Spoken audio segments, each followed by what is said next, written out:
We have a wonderful audience here at Center College tonight. You will no doubt hear their enthusiasm at the end of the debate. And right now, as we welcome Vice President Joe Biden and Congressman Paul Ryan.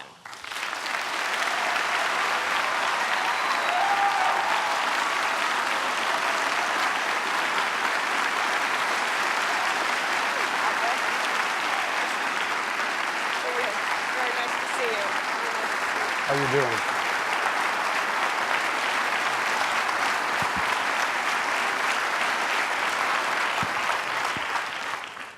Okay, you got your little wave to the families in. That's great.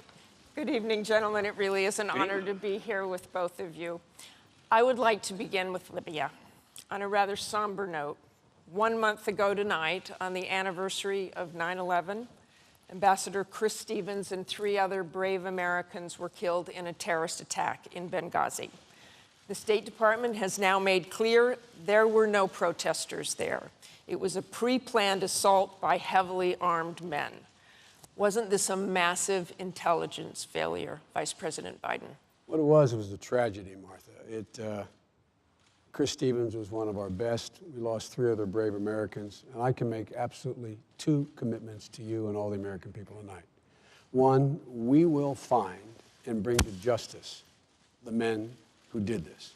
And secondly, we will get to the bottom of it, and wherever the facts lead us, wherever they lead us, we will make clear to the American public, because whatever mistakes are made will not be made again. When you're looking at a president, Martha, it seems to me that you should take a look at his most important responsibility. That's caring for the national security of the country. And the best way to do that is take a look at how he's handled the issues of the day. On Iraq, the president said he would end the war. Governor Romney said that was a tragic mistake. We should have left 30,000. He ended it. Governor Romney said that was a tragic mistake. We should have left 30,000 troops there. With regard to Afghanistan, he said he will end the war in 2014. Governor Romney said we should not set a date, number one, and number two, with regard to 2014, it depends. When it came to Osama bin Laden, the president, the first day in office, I was sitting with him in the Oval Office. He called in the CIA and signed an order saying my highest priority is to get bin Laden. Prior to the election, prior to him being sworn in, Governor Romney was asked the question about how he would proceed. He said, I wouldn't move heaven and earth to get bin Laden. He didn't understand it was more than about taking a murderer off the battlefield. It was about restoring America's heart and letting terrorists around the world know if you do harm to America, we will track you to the gates of hell if need be. And lastly, the President of the United States has led with a steady hand and clear vision. Governor Romney, the opposite. The last thing we need now is another war. Congressman Ryan. We mourn the loss of these 4 Americans who were murdered. When you take a look at what has happened just in the last few weeks, they sent the UN ambassador out to say that this was because of a protest and a YouTube video. It took the president 2 weeks to acknowledge that this was a terrorist attack. He went to the UN, and in his speech at the UN, he said 6 times he talked about the YouTube video. Look, if we are hit by terrorists, we're going to call it for what it is, a terrorist attack. Our ambassador in Paris has a Marine detachment guarding him. Shouldn't we have a Marine detachment guarding our ambassador in Benghazi, a place where we knew that there was an al-Qaeda cell with arms? This is becoming more troubling by the day. They first blamed the YouTube video. Now they're trying to blame the Romney-Ryan ticket for making this an issue. And with respect to Iraq, we had the same position before the withdrawal, which was we agreed with the Obama administration. Let's have a status of forces agreement to make sure that we secure our gains. The vice president was put in charge of those negotiations by President Obama, and they failed to get the agreement. We don't have a status of forces agreement because they failed to get one.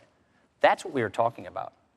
Now, when it comes to our veterans, we owe them a great debt of gratitude for what they've done for us, including your son, Bo. But we also want to make sure that we don't lose the things we fought so hard to get. And with respect to Afghanistan, the 2014 deadline, we agree with the 2014 transition.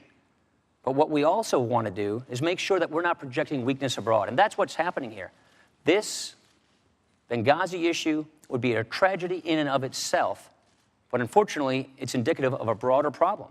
And that is what we are watching on our TV screens is the unraveling of the Obama foreign policy, which is making the world more chaotic and us less safe. I just want to talk to you about right in the middle of the crisis. Governor Romney, and you're talking about this again tonight, talked about the weakness, talked about apologies from the Obama administration. Was that really appropriate right in the middle of the crisis? On that same day, the Obama administration had the exact same position. Let's recall that they disavowed their own statement that they had put out earlier in the day in Cairo. So we had the same position, but it's never too early to speak out for our values. We should have spoken out right away when the Green Revolution was up and starting, when the mullahs in Iran were attacking their people. We should not have called Bashar Assad a reformer when he was turning his Russian-provided guns on his own people. We should always stand up for peace, for democracy, for individual rights. And we should not be imposing these devastating defense cuts, because what that does, when we equivocate on our values, when we show that we're cutting our own defense, it makes us more weak. It projects weakness, and when we look weak, our adversaries are much more willing to test us. They're more brazen in their attacks, and our allies are less willing to trust us. With all due respect, that's a bunch of malarkey. And why is that so? Because not a single thing he said is accurate. First of all, be specific. I will be very specific. Number one, this lecture on embassy security. The congressman here cut embassy security in his budget by $300 million below what we asked for, number one. So much for the embassy security piece. Number two, Governor Romney, before he knew the facts, before he even knew that our ambassador was killed, he was out making a political statement which was panned by the media around the world.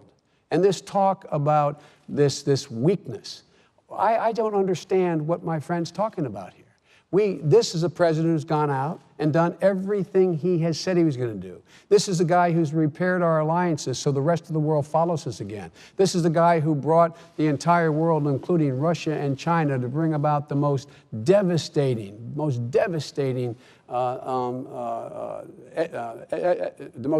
efforts on Iran to make sure that they, in fact, stop with their... Look, I mean, these guys bet against America all the time. Can we